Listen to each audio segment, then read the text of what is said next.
आसिफ अली जरदारी पंजाब में हुकूमत बनाने के लिए किस हद तक संजीदा है? हर जमात संजीदा होगी और आसिफ जरदारी साहब पीपल्स पार्टी मुकम्मल तौर पे इस हवाले से अपना होमवर्क का उसने बहुत कुछ किया भी है, कर भी रही है और हम उस हवाले से अपनी हिकमत अमली पे आगे चल भी रहे हैं। और देखें ना, अगेन ये आप जहन में रखिए, पंजाब में तकरीबन 397 सीट्स हैं रिजर्व सीटें मिला के। अब ज़रूरी नहीं कि आपको 397 में से 200 आपके पास मेंबर हों तो आपने हुकूमत बनानी है। पंजाब में आपके पास ये एग्जांपल्स हैं। सबसे पहले आपके पास 1993 में अगर आप जाएं, आप तो उसके बहुत छोटी होंगी, लेकिन मैं आपको इसलिए बता रहा हूँ कि आप पता हो, क्योंकि मैं उस ज़माने में मैं सीनियर मिनिस्टर बना था यहाँ पंजाब में। मंजूर भुट्टो साहब बने थे चीफ मिनिस्टर। मंजूर भुट्टो साहब के पास 12 MPA थे और पीपल्स पार्टी के पास 125 MPA थे। तो 12 MPs की बुनियाद पर वो चीफ मिनिस्टर बन गया और 2-2.5 साल चीफ मिनिस्टर रहे।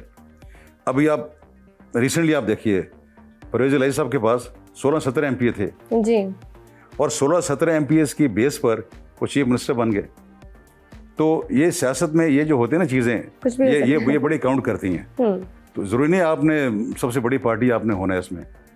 आप कोalition के साथ आपकी हिकमत अमली कैसी होती है, आप पॉलिटिकली अपने आप को किस तरीके से आगे आप लेकर चलते हैं, आप गवर्नमेंट बना सकते हैं इसमें जी। आप जाती तौर पर पीपल्स पार्टी की तरफ से आसिफ जरदारी को वज़ीर आज़म के लिए बेहतर चॉइस समझते हैं या बिलावल भुट्टो को? ये आप मुझसे बहुत मुश्किल सवाल करती हैं यहाँ पे।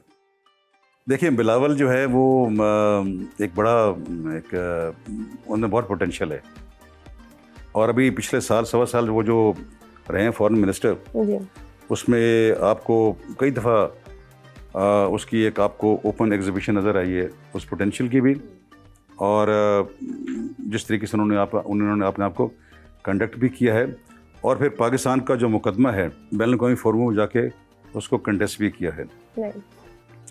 आसिफ जरदारी साहब जो हैं, उनसे ज़्यादा जितना कोना मश सियासतदान आप उनको कह लें, आप उनको एक्सपीरियंस कह लें, और सबसे बड़ी बात जो है उनमें जो है वो जिसको आप कहते हैं ना कि वो इस पॉलिसी पे चलते हैं, लिव एंड लेट लिव, जो कि आज के इस माहौल में आपको बड़ी कम मिलती है, नज़र आती है।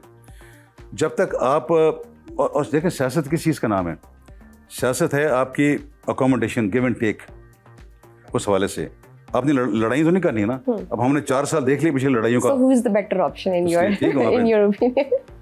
ये फैसला उन दोनों पे छोड़ता हूँ मैं। अच्छा, फैसला आप उसमें करेंगे। फुटबॉल एसोसिएशन के सदर रहे हैं, फुटबॉल पाकिस्तान में क्यों तनज़ली की तरफ जाती नजर आ रही है? अगेन ये फुटबॉल के ऊपर एक पूरा प्रोग्राम हो सकता है इतना बड़ा ये सब्जेक्ट है। पाकिस्तान में हमारे यहाँ फुटबॉल जब मैं 2003 में बना था प्रेसिडेंट और मैं 2019 तक रहा हूँ प्रेसिडेंट इसका फुटबॉल का जी। इस दौरान में हमने मैक्सिमम कोशिश की है कि फ़ुटबॉल को ये टोटल ये एक ये ज़ीरो फुटबॉल था जब मैंने टेक ओवर किया। तो आउट ऑफ ऑब्सक्योरिटी बिल्कुल एक इसको खेलने वाला नहीं था, कोई पहुँचाने वाला नहीं था, मैं इसको मेन स्ट्रीम में लेके आ गया। बहुत कुछ किया है। मिसाल छोटी सी आपको मैं कई दफ़ा दे चुका हूँ। जब मैंने टेक ओवर किया तो हमारे जो बच्चे इंटरनेशनल मैच खेलने जाते थे ना, बच्चे और बच्चियाँ दोनों, बच्चियाँ तो नहीं थी उस वन, तो बच्चे जाते थे, उनको डेली 100 रुपये मिलता था। अब 100 रुपये पाकिस्तानी में कौन जाएगा आप देखिए। मैंने वो 100 रुपये को चंद सालों में ही मैंने डेली अलाउंस में कर रहा हूँ, उसको मैंने $100 में कन्वर्ट किया। तो हमने वसाइल रेस किए। पहली मरतबा मैंने वीमेंस फुटबॉल इंट्रोड्यूस किया। दुनिया में सबसे बड़ा नंबर 1 गेम फुटबॉल की है। बिल्कुल। अनफॉर्चुनेटली फुटबॉल हमारे यहाँ सियासत नज़र हो गया, जिस तरह बहुत सारी चीज़ें और नज़र हो गई हैं। Do you know आपको पाकिस्तानी फुटबॉल का फ्यूचर लॉर्ड कहते हैं? देखें, अब वो मैं किसी को मैं सबकी इज्जत करता हूँ जी, लेकिन हर एक का अपना जहन है ना। अब बात है कि आपने किस कॉन्टेक्स्ट में वो बात करनी है जी। और मैं आपकी बात समझ गया हूँ। मुझे जिसने फ्यूचर लॉर्ड कहा था, मैंने उनसे बात कही थी, मुझे ज़रा आप आगे चल के बात करेंगे तो मैं आपसे बात करूंगा। बट देखें, मैं आई रिस्पेक्ट, हर एक का राइट है जी टू देयर ओपिनियन। बिल्कुल सही, ठीक है। मैं उनके आप खुद भी फुटबॉल के प्लेयर हैं? नहीं, मैं नहीं राज।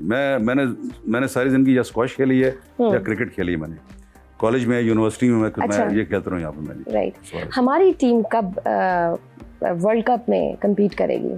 बहुत मुश्किल है, वर्ल्ड कप में बहुत मुश्किल है। अच्छा, अगर जिस तरह हम चल रहे थे ना फुटबॉल में, जिस तरह हम आगे जा रहे थे और इन बच्चों को एक्सपोजर हो रहा था, बच्चों और बच्ची दोनों का एक्सपोजर हो रहा था, तो ये क्योंकि देखें ना, हमने इंटरनेशनल ये बैनुल अक़वामी एक फील्ड है, तो उसमें हमने कम्पीट करना है। बिल्कुल। पाकिस्तान में एक स्पोर्ट जो है ना हमारी, उसने बाकी सारी स्पोर्ट्स को इक्लिप्स किया हुआ है, वो है क्रिकेट। ये देखें, जब तक आप किसी स्पोर्ट्स को, और दुनिया भर में जो स्पोर्ट्स हैं वो डेवलप होती हैं कॉर्पोरेट स्पॉन्सरशिप्स के साथ दुनिया भर में। हमारे यहाँ हमारे कॉर्पोरेट सिस्टम इतना मैच्योर नहीं है कि उस लेवल पे उसको कर सके। हमारा हमसाया मुल्क है, यहाँ पे आप देखिए इनकी IPL जो है क्रिकेट की बता दूँ जी, हालांकि हमारी PSL भी बड़ी आगे चली गई है, लेकिन ज़मीन आसमान का फ़र्क है। वहाँ पे उनके पास रिसोर्सेज हैं, तो वही बात फुटबॉल की भी है कि रिसोर्सेज जितने आपके पास होंगे आप डेवलप कर सकेंगे आपको। बिल्कुल ठीक है। तो अगर नहीं होंगे तो क्योंकि आपने दुनिया के साथ कम्पीट करना है, तो फिर दुनिया में एक जो प्लेयर है, आप देखें एक जो क्लब में खेलते हैं उनकी जो फीस है वो $100 मिलियन है एक प्लेयर की, और हमें पूरे पाकिस्तान फुटबॉल फेडरेशन का बजट $1 मिलियन से ऊपर नहीं होता था। $1 मिलियन भी मैं आपको शायद ज़्यादा बता रहा हूँ। तो देखें ना, फिर हम कमिट कैसे करेंगे। बिल्कुल। इसके बावजूद हमने कोशिश की है कि हम अपने बच्चियों को हम जितना मैक्सिमम हम उनको ग्रूम कर सकें, हमने करने की कोशिश की। बट ये एक ऑन गोइंग प्रोसेस है जी, जो चलते रहते हैं।